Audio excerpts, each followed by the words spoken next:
আশুরার এতগুলো নিয়ামতে পরিপূর্ণ পাঠ অধ্যায় আমাদের জন্য রেডি করা আছে। সম্মানিত উপস্থিতি, যেই মহররম মাসে কোনো মুমিন যদি ভালোবেসে মহাব্বত করে, কোনো এতিমের মাথায় যদি আদর করে, স্নেহ করে, হাত বুলিয়ে দেয়, রসুল জানিয়ে দিয়েছেন শুধুমাত্র এই আশুরার ফজিলতে, আশুরার বরকতে কোনো এতিমের মাথায় হাত বুলিয়ে দেওয়ার কারণে আমার রসুল বলেছেন এতিমের মাথায় যতগুলো চুল আছে তত সমপরিমাণ নেক ওই মুমিনের আমল নামায় আল্লাহ রাব্বুল আলামিন দিয়ে দেয়। জোরে বলেন না সুবহানাল্লাহ। আপনার আমার মধ্যে কি সেই সেন্স আছে যে কোথায় আমি একজন মুমিন পাবো, তাকে কোথায় আমি একজন এতিম পাবো, আমি তাকে একটু সাপোর্ট দিব? কি করব? আমি তাকে একটু সাপোর্ট দিব, আমি তাকে একটু আদর করব, আমি তাকে তার অভাবটুকু পূরণ করার চেষ্টা করব। সম্মানিত উপস্থিতি, এই মহররম মাসে যদি আপনি দান করেন, এই মহররম মাসে যদি আপনি কাউকে খাওয়ান, এই মহররম মাসে যদি আপনি রোজা রাখেন, এই মহররম মাসে যদি আপনি ইবাদত করেন, আপনাকে আমি বলতে চাই এর চেয়ে বড় উত্তম আর কোনো ইবাদত নেই। গত বছর মহররম দিয়ে তো আমি শুরু করেছি, আবার এই বছর মহররম চলে আসলো। আমি 365 দিন অতিবাহিত করে ফেলেছি, অতিক্রম করে ফেলেছি। এখান থেকে আমি আখেরাতের জন্য কতটুকু বাজার করতে পেরেছি। এটা হলো মুমিন, যারা বিবেকবান, ওই যাদের মধ্যে তাকওয়া আছে, তাদের ভিতরের চিন্তা হলো ওইটা যে একটি বছর শুরু হলো, আবার শেষ হয়ে নতুন আরেকটি বছরে আমি পা রাখলাম। এই একটি বছরের মধ্যে আমি কতটুকু সঞ্চয় আমি করতে পেরেছি, এটা হলো বিবেকবান মানুষের চিন্তা। আরেকটা হলো এই 61 হিজরি।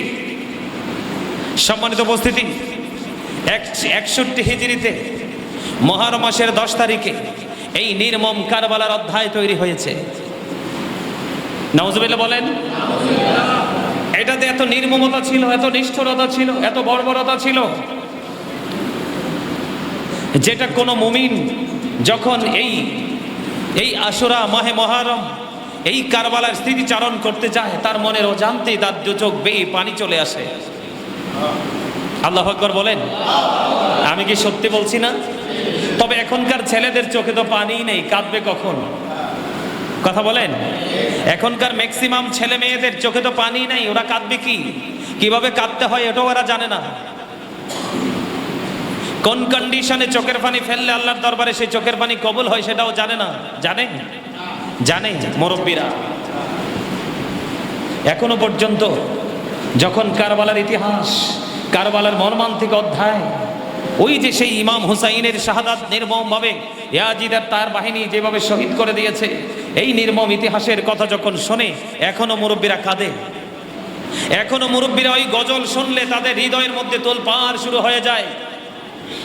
ধীরে ধীরে চালাও ছুরি, সীমার আমারি গলায়,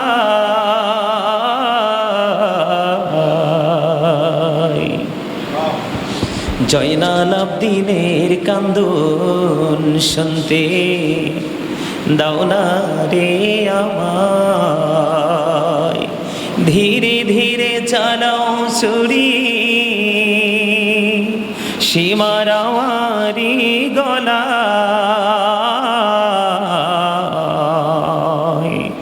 জয়নাল আবদিনের কান্দন শুনতে দাও না রে আমায়। সীমার তোড়ে বিনয় করে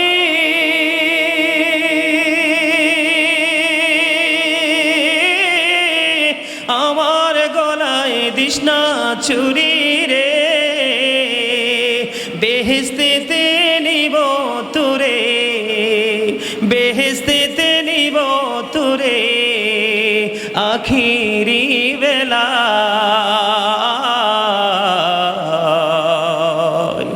জয়নাল আবদিনের কান্দন শুনতে দাও না রে আমায়। কোথায় রইলেন মা জননী,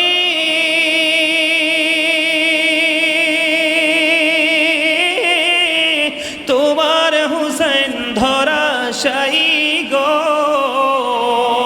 এই গলায় দিতেন চুমা নানাজি সদা। জয়নাল আবদিনের কান্দন শুনতে দাও না রে আমায়। মারহাবা বলবেন না? এগুলো এখনো মুরব্বীরা শুনতে চায়, জানতে চায়। কেন?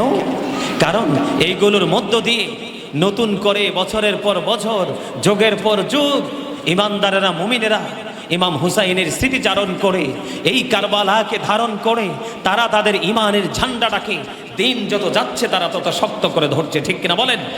আরো জোরে বলেন।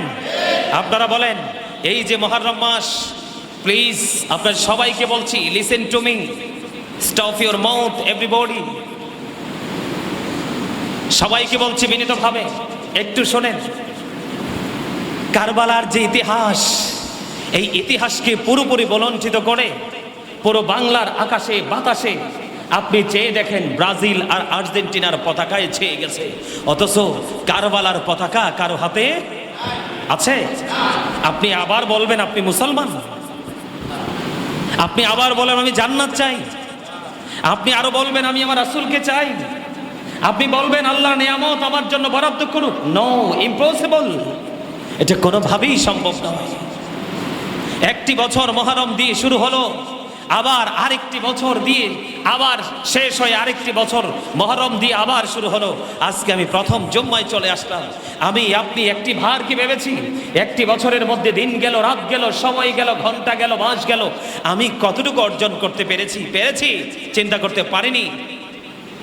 তাহলে আমি স্টুপিড, আমি নিজেকে স্টুপিড হিসাবে আখ্যায়িত করতে পারবো?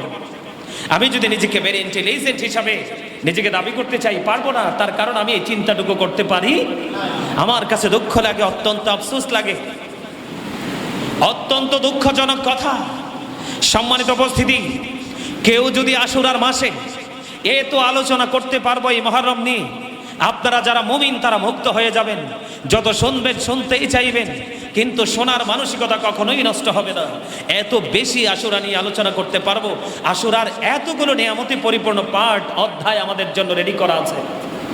সম্মানিত উপস্থিতি, যেই মুহররম মাসে কোনো মুমিন যদি ভালোবেসে মহব্বত করে, কোনো এতিমের মাথায় যদি আদর করে, স্নেহ করে হাত বুলিয়ে দেয়, রসুল জানিয়ে দিয়েছেন শুধুমাত্র এই আশুরার ফজিলতে, আশুরার বরকতে, কোনো এতিমের মাথায় হাত বুলিয়ে দেওয়ার কারণে আমার রসুল বলেছেন এতিমের মাথায় যতগুলো চুল আছে তত সমপরিমাণ নেক ওই মুমিনের আমল নামায় আল্লাহ রাব্বুল আলামিন দিয়ে দেয়। জোরে বলেন না সুবহানাল্লাহ।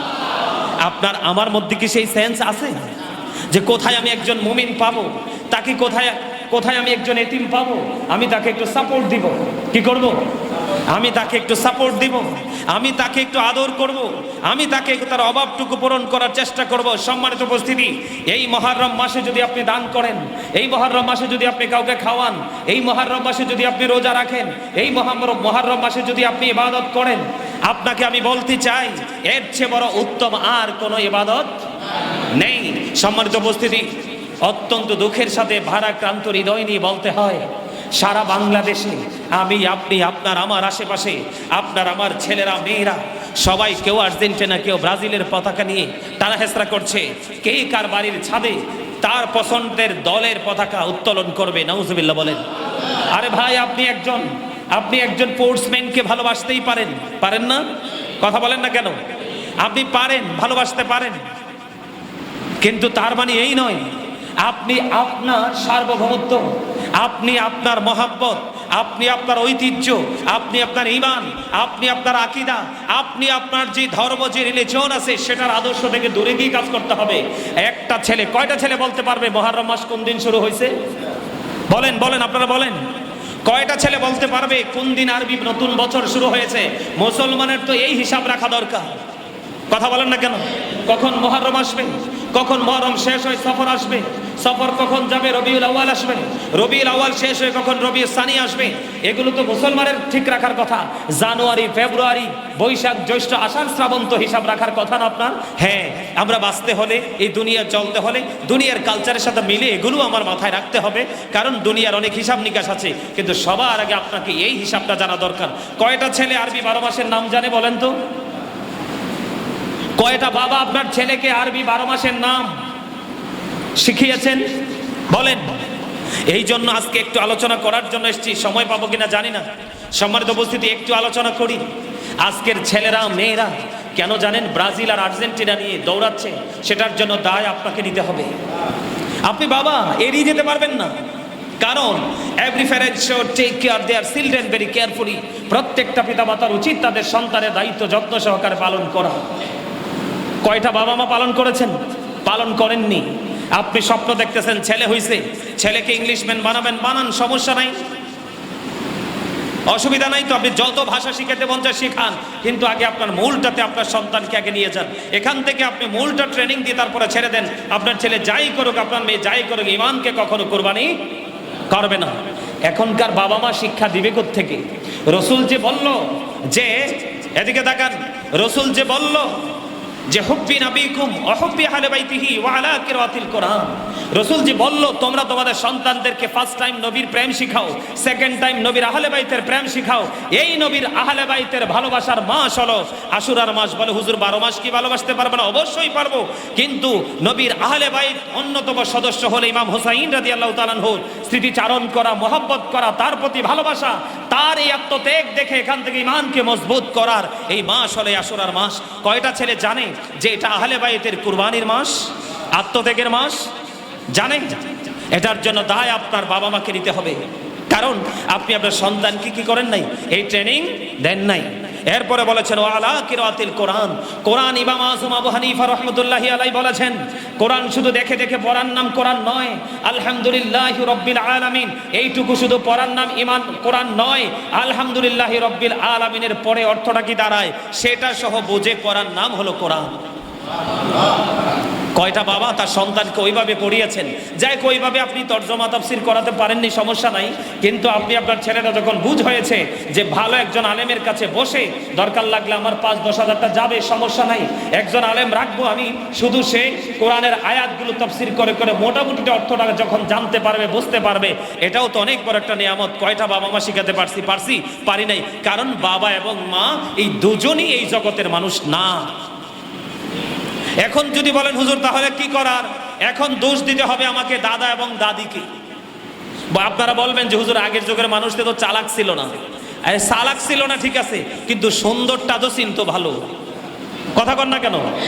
এখনকাও যারা দাদা দাদি আছেন, এখনকাও যারা দাদা দাদি আছেন, বলে কেমনে দাদা হয়েছেন? ছেলে বিয়ে করেছেন, ছেলের বাচ্চা হয়েছে, এই ছেলে আপনাকে দাদা ডাকবে, দাদু ডাকবে। আপনি ভুলটা কোথায় করেছেন জানেন? আপনার ছেলে যখন বিয়ের জন্য উপযুক্ত হয়েছে তখন আপনি সর্বপ্রথম বলা উচিত ছিল মেয়েটা পরেশগার, আল্লাহওয়ালা, ভদ্র কিনা, কিন্তু আপনি সবার আগে বলেছেন মেয়েটা সুন্দর কিনা। কি বললাম বলেন? সেকেন্ড টাইম আপনি বলছেন মেয়ের বাবা ধনী কিনা, কি ব্যবসা করে, সে কি ধরনের বিজনেসের সাথে নিজেকে ইনভলভ করেছে, আপনি সেই খবর নিয়েছেন। কিন্তু ফার্স্ট টাইমে আপনি মুসলমান, আমি মুসলমান হিসাবে যেটা জানার দরকার মেয়েটা নামাজি, ভদ্র কিনা সেটা জানার দরকার। বলে হুজুর সুন্দরের কথা জানা কি ভুল, অন্যায় না? রসুল বলছে সুন্দর কিনা জানো, বংশ আছে কিনা জানো, ধনী বাপের বেটি কিনা জানো, আল্লাহওয়ালা কিনা জানো। সুন্দরও পাইলা না, ধনীও পাইলা না, বংশ মর্যাদা সম্পন্ন মেয়েও তুমি পাইলা না, কিন্তু মেয়েটা একটু শর্ট, কালো, কিন্তু মেয়েটা অনেক আল্লাহওয়ালা। সেই ক্ষেত্রে রসুল বলেছেন 3টা অপশনকেই তুমি বাদ দিয়ে দাও। যদি মেয়েটা আল্লাহওয়ালা, কান কাটা বাদী দাসীও হয়, তারপরেও তুমি এটাকে তোমার বউ করে ঘরে নিয়ে আসো। দরজায় দাঁড়াতেই দেরি, আপনার ঘরের যে জানালা, সেই জানালা দিয়ে চিরতরে অন্ধকার দূর হয়ে যাবে। আপনি কি মনে করছেন লাইটের আলোই মূল? নো, সত্যিকারের আলো হলো আল্লাহ আল্লাহ রসুলের প্রেমের আলো। এই আলোই আপনার দুনিয়া এবং আখিরাতকে পুরো আলোকিত করতে পারে। সম্মানিত উপস্থিতি, এই যে ছেলেরা মেয়েরা ব্রাজিল আর আর্জেন্টিনা নিয়ে আপনার লাফালাফি করছে, দৌড়াদৌড়ি করছে, আমি আপনাদের কি শুধু কম্পেয়ার করার জন্য বলছি, অত্যন্ত হৃদয় উজাড় করে শুনবেন এবং আজকে থেকে সবাই সবার জায়গা থেকে ভদ্র ভাষায় হোক, কঠোর ভাষায় হোক, এই প্রতিবাদ এবং প্রতিক্রিয়া জানানোর চেষ্টা করবেন। সম্মানিত উপস্থিতি, আমাদের ছেলেরা ব্রাজিল এবং আর্জেন্টিনা নিয়ে তারা লাফালাফি করছে। পৃথিবীর কোন দেশে এত হই হুল্লোড় নেই যে নিজের ফিউচারকে বাদ দিয়ে অন্য দেশের খেলোয়াড়দেরকে নিয়ে কি করে, নাচানাচি করে। হাজার হাজার টাকা খরচ করে পতাকা বানাচ্ছে, নিজের বাড়ির ছাদে নিজের বাড়ির আঙ্গিনায় পতাকা ঝুলাচ্ছে। যারা তাদের জন্য অনেক বেশি পাগলপাড়া হয়ে গেছেন, তাদের জন্য আমি একটু মেসেজ দিতে চাই। এগুলো পুরনো কথা। আল্লাহ কোরআনে বলেছেন ইন্নাল কাফিরিনা কানু লাকুম আদুওয়াম মুবিনা। আল্লাহ বলেছেন the heretics are the eternal enemy of the believers. ঈমানদারদের প্রকাশ্য শত্রু হলো বেঈমান কাফেরেরা। আর এই বেঈমান কাফেরের মধ্যে আপনার ব্রাজিল আর্জেন্টিনা অন্যতম। এরা কি ইহুদি না? কথা বলেন না কেন? আরো যারা বলেন গেল একটা, এই গেল একটা। কোরআন থেকে বলছি, এটা কিন্তু হাদিস না যে আপনি ধাক্কা মেরে ফেলে দিবেন, ফেক বলবেন, জাল বলবেন, জয়ীফ বলবেন, সুযোগ নাই। কোরআন, কোরআনের মধ্যে কোনো সন্দেহ আছে? করলে ঈমান থাকবে। আল্লাহ কোরআনে বলেছেন উইদ্দাত লিল কাফিরিন। আল্লাহ বলছেন আল্লাহ জাহান্নাম বানাইছে কাফেরদের জন্য। You have to go to hell, must be, তোমাদেরকে চলে যেতে হবে জাহান্নামে। কারা? ইহুদি নাসারারা, বেঈমান কাফেরেরা। বিশেষ করে যুবকদেরকে বলছি, খুব মন দিয়ে শোনো যুবক, কারণ আমার যত ভয়, আমার যত চিন্তা, আমার যত টেনশন তোমাদেরকে নিয়ে। কারণ এই মুরব্বী মানুষগুলো চলে যাওয়ার পরে তোমরা এই দুনিয়াকে আর ভালো রাখতে পারবে না। কারণ তোমাদের কাছে আল্লাহও নাই, রসুলও নাই, তোমাদের মাথা থেকে পা পর্যন্ত আপাত মস্তক ভরে আছে ইহুদি নাসারাদের রং। কথা বলেন না কেন? আপনাদের ঠিক এত আসতে কেন? কি তো ঠিক জোরে বলেন। আপনি সত্যকে সত্য বলতে হবে, মিথ্যাকে মিথ্যা বলতে হবে, তাহলে আপনি মুমিন। সব জায়গায় নীরবে মাথা ঝুঁকালে হবে না। সম্মানিত উপস্থিতি, যুবক ভাইদেরকে বলছি, আমি যুবকদেরকে আবারও বলছি, আল্লাহ বলেছেন উইদ্দাত লিল কাফিরিন, জাহান্নাম বানাইছে কাফেরদের জন্য। কার জন্য? কথা বলেন। মাস্ট বি, চলে যেতে হবে জাহান্নামে। You have to go to hell, জাহান্নামে চলে যেতে হবে। এবার আমরা যারা মুসলমান, উইদ্দাত লিল মুত্তাকিন, আল্লাহ বলেছেন আল্লাহ জান্নাত বানিয়েছে মুত্তাকিদের জন্য। কার জন্য? কার জন্য? হাফেজ সাহেব, এগুলো আসেনি কোরআনে? আছে। আমি হয়তো আপনাদের কাছে খুবই নতুন, কিন্তু আপনাদের এই হাফেজ সাহেব আপনাদের কাছে চিরচেনা মুখ এবং অনেক থেকে আপনাদের কাছে মিশে আছে, আত্মার সাথে আছে না নাই? আপনাদের হাফেজ সাহেব বলছে জান্নাত বানায় সব মুসলমান, কিন্তু মুত্তাকি নয়, কিন্তু সকল মুত্তাকিরাই মুসলমান। সুবহানাল্লাহ বলেন। তাহলে আপনাকে আমাকে মুত্তাকি হতে হবে যদি আমরা আল্লাহর প্রিয় নেয়ামত জান্নাতে যেতে চাই। আর মুমিনরা তো আসলে জান্নাত চায়ও না, মুমিনরা চায় মালিককে।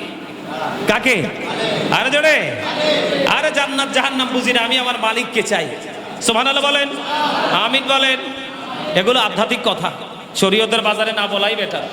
সুবহানাল্লাহ বলেন, আরে জোরে, আর একটু মহব্বতে। আপনাদেরকে না আমি প্রত্যেক জুমায় বলি যে প্রত্যেক জুম্মার দিনের জন্য স্পেশাল পাওয়ার নিয়ে আসবেন। এক সপ্তাহে খান নাই? আরে আমরাই না, আমি টাইম মতো খাইতে পারি না। আর আমি তো একটু ব্যতিক্রম, জানেনি, বাইরের কিছু খাই না। উপাস পেটে খিদা লাগলে খিদা লইয়েই 12 ঘন্টা থাকি। বাসায় আইসা আল্লাহ রিজিকে যা রাখে তা খাই, আর নাইলে উপাস, একটু একটু পানি। আপনারা তো খান। প্রত্যেক জুমায় বলি এটা নিয়ে আসবেন, এটা ইমানি শক্তি। এবার আসেন, আল্লাহ রসুল কোরআনে কি বলেছেন? আল্লাহ রসুল বলেছেন I have been ordered to fight against people until they testify that there is no God but Allah and that Muhammad Rasulullah sallallahu alaihi wasallam is the messenger of Allah. আওয়াজ তোলে বলেন না সুবহানাল্লাহ। এবার একবার বলেন নাউজুবিল্লাহ। সুবহানাল্লাহ বললাম। রাসূল আমাদেরকে অ্যালার্ট করেছেন, সচেতন করেছেন। আপনি ওই পর্যন্ত তাদের সাথে যুদ্ধ চালিয়ে যান, ওই পর্যন্ত আপনি তাদেরকে এগেইনস্ট পার্টি হিসাবে চিহ্নিত করে যান, তারা যতক্ষণ না পর্যন্ত লা ইলাহা ইল্লাল্লাহ মুহাম্মাদুর রাসূলুল্লাহ না পড়বে। ঠিক কিনা বলেন? বেঈমান কাফেরেরা কি আপনার আমার কালেমা পড়েছে? কথা বলেন, পড়েছে? তারা তো ভাষা ইংলিশ ভাষা, আমি তাদের ভাষাটা বলি, তাদের ভাষায় আমরা বলি লা ইলাহা ইল্লাল্লাহ মুহাম্মাদুর রাসূলুল্লাহ। আর তারা যদি তাদের ভাষায় বলে, তারা বলবে there is no god but Allah, মুহাম্মাদুর রাসূলুল্লাহ সাল্লাল্লাহু আলাইহি সাল্লাম is the messenger of Allah. আপনারা কি কোনোদিন ইহুদিদের জবানে এই বক্তব্য শুনছেন? এই বক্তব্য যেহেতু শোনেন নাই, তাহলে বোঝা যায় তারা কালেমাও পড়ে নাই। আমরা বলবো লা ইলাহা ইল্লাল্লাহ মুহাম্মাদুর রাসূলুল্লাহ। আর তাদের ভাষা হলো ইংলিশ ভাষা, তারা তাদের ভাষায় বলবে there is no god but Allah, মুহাম্মাদুর রাসূলুল্লাহ সাল্লাল্লাহু আলাইহি সাল্লাম is the messenger of Allah. তাদের ভাষায় কি কোনোদিন এই শব্দ শুনেছেন? এই সেন্টেন্স কি শুনেছেন? শোনেন নাই, তাহলে তারা আমাদের কালেমা পড়ে নাই, তাহলে আমরা বুঝতে পেরেছি কোরআন এবং হাদিস থেকে তার আমাদের এগেনিস্ট পার্টি, তাদের জন্য সবচেয়ে ভয়ঙ্কর জাহান্নাম আমার আল্লাহ বরাদ্দ করে রেখেছে। তাদের জন্য জান্নাত নাই, অনন্তকাল তারা জাহান্নামে জ্বলবে। আর আজকে মুসলমানও তাদের সাথে সাথে জাহান্নামে যাবে। সেটার কারণ হলো তারার মধ্যে যখন কোনো মুসলমানের মধ্যে যখন ইহুদি নাসারাদের রং লাগাবে, আপনি মনে করবেন তার জন্য জাহান্নামটা অনিবার্য। যেমন আপনার ইহুদি নাসারাদের আরেকটা ব্যাড কালচার হলো তারা আপনার করে কি জানি বলে, নাচানাচি করে, ডান্সিং করে, তাদেরকে ডান্সিং কম্পু করে তারা অনেক ধরনের মানে রঙ্গমঞ্চ তৈরি করে, যেটা আমাদের কোরআন হাদিসে টোটালি হারাম। টোটালি কি? আপনি নামাজও পড়েন, রোজাও রাখেন, হজও করেন, কিন্তু ইহুদি কালচার একটাকে আপনি আপন করে নিয়েছেন, গান বাদ্যযন্ত্র, মিউজিক। রাসূল বলেছেন the music and musical instrument will be increase. কিয়ামতের পূর্বক্ষণে গান বাদ্যযন্ত্র বেড়ে যাবে। যখন দেখবে গান বাদ্যযন্ত্র বেড়ে গেছে, তাহলে মনে করবা কিয়ামত তার মানে গজব খুব কাছে। তাহলে এটাও পাচ্ছি আমরা ইহুদিদের কারণে। নাউজুবিল্লাহ বলেন। আমরা মুসলমান, আমরা আমাদের ধর্মীয় চর্চা নিয়ে ব্যস্ত থাকব। এই ধর্মীয় চর্চার পাশাপাশি আমাদের ঘুরতে মন চাই ঘুরবো, শরীয়তের আইন মেনে খেতে মন চাই খাবো। আল্লাহ তো আমাদের জন্য কোনো প্রতিবন্ধকতা সৃষ্টি করে নাই। যদি হালাল হয় তোমার জন্য সব কিছু উন্মুক্ত। সুবহানাল্লাহ বলেন। এখন আসেন, এই যে ইহুদি নাসারাদের সাথে প্রেমের কারণে ঠিকানা কোথায়? কথা বলেন না, কথা ঠিকানা কোথায়? জাহান্নাম। আর এই যে আশুরার মাস, মুহররম মাস, এই মুহররম মাসে ইমাম হুসাইন তথা আহলে বাইতের সাথে প্রেমের কারণে আপনার ঠিকানা হয়ে যাবে জান্নাত। যুবক, তোমাদেরকে আমি দিতে চাই এই গুড মেসেজ টু গো। আল্লাহ রাব্বুল আলামিন বলেছেন আল হাসান ওয়াল হুসাইন সাইয়্যিদা শাবাবি আহলিল জান্নাহ। রাসূল বলেছেন Imam Hasan and Hussain are the leader of younger people in Jannah. যারা ইয়াং মেন, যুবক যুবতী, তোমরা যারা যুবক আছো, তোমরা যদি ইমানদার হয়ে কবরে যেতে পারো, মৃত্যুবরণ করতে পারো, তাহলে তোমাদের ঠিকানা হবে জান্নাত। আর এই জান্নাতে তোমাদের লিডার, নেতা হবে ইমাম হাসান হুসাইন, দুই ভাই। এটা রাসূল বলেছেন। জোরে কোন সুবহানাল্লাহ, আর জোরে বলেন না সুবহানাল্লাহ। তাহলে এখানে আমি অনেক লম্বা করলাম না বক্তব্যটা, কারণ আমি স্টেপ বাই স্টেপ আলোচনা করব। এই আশুরা নিয়ে আলোচনা করলে আলোচনার শেষ নাই। সম্মানিত উপস্থিতি, এই যে ইমাম হুসাইনকে ভালোবাসলে, মহাব্বত করলে আপনার ঠিকানা জান্নাতে, এবং আপনাদের নেতা হবে জান্নাতে ইমাম হাসান হুসাইন, দুই ভাই। এখন আপনি বলেন, আর্জেন্টিনা ব্রাজিলের পিছে দৌড়ানো উচিত নাকি রসুল এবং রসুলের আহলে বাইতের পিছনে সময় দেওয়া উচিত? আজকে থেকে যার যার বাড়িতে, আমার মুসল্লি যারা, আমি অন্য কাউকে বলতে পারবো না, যারা আমাকে ভালোবাসেন তো আল্লাহ রসুলের জন্যই। আমার পিছনে নামাজ তো পড়েন আল্লাহ রসুলের জন্যই। এক্সট্রা কোনো কিছু তো নাই আমার কাছে। আছে আমার প্রতি ভালোবাসা, আপনাদের সিম্পেথি, আপনাদের এক্সপেকটেশন, এটা শুধুমাত্রই আল্লাহ এবং আল্লাহ রসুলকে ভালোবাসার জন্য। আজকে থেকে আমি বলবো, আমার মুসল্লি যারা আছেন, মুরব্বী এবং ইয়াং যুবকদেরকে বিনীতভাবে অনুরোধ করব, আমি হাত জোর করে অনুরোধ করব, আমরা আমাদের ধ্বংস, আমরা আমাদের গজব ডেকে আনবো না। আমরা দুনিয়াতেও আল্লাহ পাঠাইছে শান্তিপ্রিয়ভাবে, আখেরাতেও আমাদের জন্য আল্লাহ শান্তিময় করে রেখেছেন। আর আমরা এই শান্তি পেতে চাইলে আজকে সবাই বাড়ি গিয়ে, আপনি যদি কোনো দলকে সাপোর্ট করেন, এটা মনে মনে রাখবেন, তবে আমি কোনো দলকে সাপোর্ট করি না ব্যক্তিগতভাবে। এই মিয়া হাফ প্যান্ট ফিন্দা একটা বল নিচে, একটায় লাথি দেয় আর একটায় ধরে। এটা কি এমন জিনিস আছে স্পেশাল দেখার? কোন আমারে? আর ক্রিকেট, আমার জীবনে কোনোদিন স্টুডেন্ট লাইফে আমি ক্রিকেট খেলি না। একটাই মারে ইডা আর একটাই মারে ফিডা। কিও ওমা কথা কন না কা? হাসবেন নাইলে কাঁদবেন, একটা তো করবে। কি এনে কি আছে? টাটকা রোদের মধ্যে পড়ে আজাইরা চাকরি না? কথা বলেন না কেন? যদি সত্যিকার অর্থে মুমিন হতে চান, ইন্তেকালের পরে নিয়ামত পেতে চান, দুনিয়াতে যতদিন বাঁচবেন সুস্থতা নিয়ে বাঁচতে চান, তাহলে আজকে থেকে সবাই আপনার বাড়িতে, যার যার বাড়িতে পতাকা আছে, নামিয়ে ফেলবেন। এই নামিয়ে ফেলা মানি আপনার ইমানকে মজবুত করার নমুনা। কথা বলেন, আপনার ইমানকে মজবুত করার, ইমাম হোসাইনকে ভালোবাসার নমুনা। যদি পতাকা তুলতে হয়, আপনার বাড়ির আগে একটা লাল পতাকা তুলে দেন, কারণ ইয়াজিদ বাহিনী এই কারবালার ময়দানে 61 হিজরিতে রসুলের কলিজার টুকরাকে ফুরাত নদীর পানি থেকে বঞ্চিত করে তিলে তিলে তাদেরকে নির্মমভাবে শহীদ করে দিয়েছেন। এই কারবালার মরু প্রান্ত রক্তে লালে লাল করে দিয়েছেন। সেই দিন আপনার সিরিয়ার যেই কোনো পাথর সরালে তাজা রক্ত প্রবাহিত হতো। ইমাম হোসাইন যখন শাহাদাত বরণ করেছে, আকাশ কেঁদেছে, বাতাস কেঁদেছে, জিন জাতিরা কেঁদেছে, সৃষ্টির সকল প্রাণী কেঁদেছে। আমরা মুসলমান, আমরা কাঁদতে পারছি না। এর চেয়ে বড় লজ্জাজনক আর কিচ্ছু হতে পারে না। ঠিক কিনা বলেন? আর জোরে বলেন। মুহররম এত বড় নিয়ামতের মাস। রাসূল বলেছেন, আমি মদিনাতুল মুনাওয়ারায় কদমটা বাড়িয়ে দিলাম, মদিনায় কদম দেওয়ার পরে দেখলাম ইহুদিরা রোজা রাখছে, ব্যাপার কি? কয় এই দিনে মূসা কালিমুল্লাহকে আল্লাহ রাব্বুল আলামিন এই কি করেছেন, ফেরাউনের কবল থেকে রক্ষা করেছেন। ফেরাউন এবং তার দলকে লোহিত সাগরে ডুবিয়ে মেরেছেন। মূসা কালিমুল্লাহ শুকরিয়া স্বরূপ রোজা রেখেছে, এই জন্য আমরাও রোজা রাখি। রাসূল বললেন, আগামী বছর যদি আমরা বেঁচে থাকি তাহলে আমরা একটা রাখবো না, আমরা ইহুদিদের ব্যতিক্রম করব। আগামী বছর থেকে আমরা 2টা করে রোজা রাখবো। আওয়াজ তুলে বলেন সুবহানাল্লাহ। সেই প্রতিযোগিতা করো মুসলমান, সেই প্রতিযোগিতা করো। এটা হলো লাইফ, এটা হলো ফিউচার। ইহুদি নাসারাদের সংস্কৃতি নিয়ে চর্চা করা এটা কোনো ইমানদারের ফিউচার হতে পারে না। এটা দিয়ে কখনো তার লাইফটাকে বেটার করতে পারে না, ঠিক কিনা বলেন? আপনি যদি আপনার ফিউচারকে ব্রাইট করতে চান, আপনি যদি আপনার লাইফকে বেটার করতে চান, তাহলে রাসূল এবং রাসূলের আহলে বাইতকে আপনি হৃদয় থেকে ভালোবাসতে শুরু করুন। সম্মানিত উপস্থিতি, রাসূল বলেছেন, তোমরা তোমাদের অবসর সময়কে কাজে লাগাও ব্যস্ত হয়ে যাওয়ার আগে। সুবহানাল্লাহ বলবেন না? তোমরা তোমাদের সুস্থতাকে কাজে লাগাও অসুস্থ হয়ে যাওয়ার আগে। রাসূল বলেছেন, তোমরা তোমাদের সম্পত্তিকে কাজে লাগাও, তোমরা তোমাদের সম্পত্তিকে কাজে লাগাও, তোমরা সম্পত্তি ফুরিয়ে যাওয়ার আগে। রাসূল বলেছেন, তোমরা তোমাদের জীবনকে কাজে লাগাও মৃত্যুবরণ করার পূর্বে। আওয়াজ তোলে একবার বলুন না সুবহানাল্লাহ, আর জোরে বলুন না সুবহানাল্লাহ। আপনি ভুলে যাবেন না, আপনি ভুলে যাবেন না আপনার কিছু আল্লাহ দেখে না। আপনি আল্লাহকে দেখতে পান না, কিন্তু আল্লাহ আপনার সবকিছু দেখে, আপনার সবকিছু সম্পর্কে আল্লাহ অবগত আছে। আছে না? এই বিশ্বাস আমাদের আছে না নাই? আরো জোরে বলেন।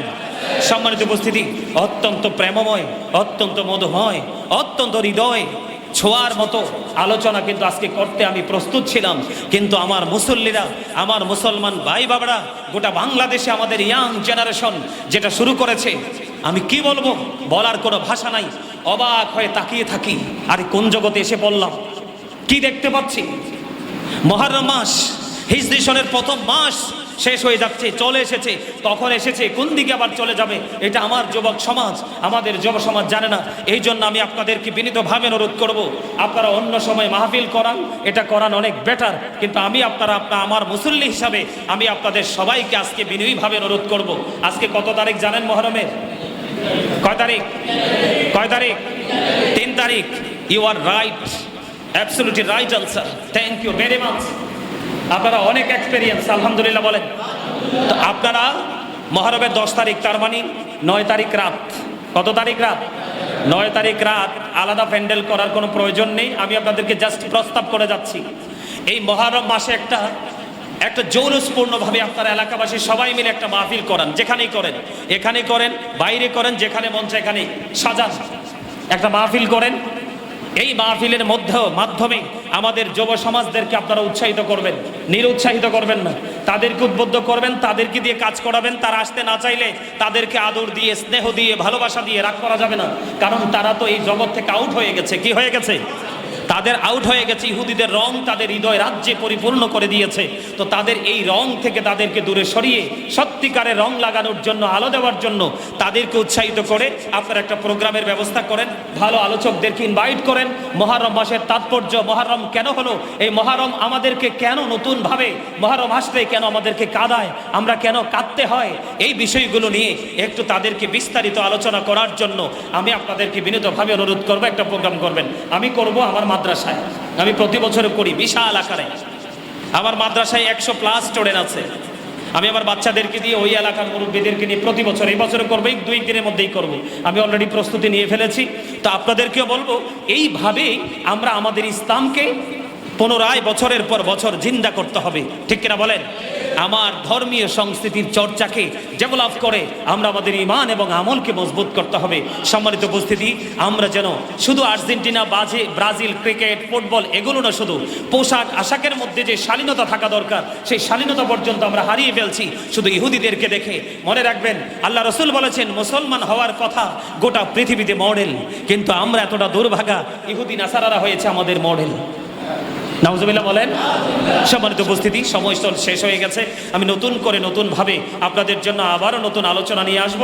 আপনাদেরকে বিনীতভাবে অনুরোধ করব, বাবা যারা হয়েছেন, মা যারা হয়েছেন, আপনারা বোঝেন না, আপনার সন্তানকে তার সময় বুঝে একজন আলেমকে, যোগ্য দক্ষ আলেম দিয়ে বসিয়ে বিভিন্ন বিষয় সম্পর্কে একটু ক্লাস করার।